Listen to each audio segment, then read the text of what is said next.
بسم اللہ الرحمن الرحیم۔ السلام علیکم۔ نبی کریم صلی اللہ علیہ وآلہ وسلم نے فرمایا کہ اللہ عز و جل میری امت میں سے 10 طرح کے افراد پر قیامت کے دن اظہار ناراضگی فرمائیں گے اور ان کو جہنم میں ڈال دینے کا حکم فرمائے گا، اور ان کے جو چہرے ہوں گے بغیر گوشت کے ہوں گے۔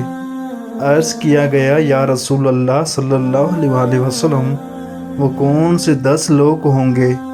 تو آپ صلی اللہ علیہ وآلہ وسلم نے فرمایا، بوڑھا زانی، گمراہ پیشوا، شراب کا عادی، والدین کا نافرمان، چغل خور، جھوٹا گواہ، زکوٰۃ ادا نہ کرنے والا، سود خور، ظالم اور نمازوں کو چھوڑ دینے والا۔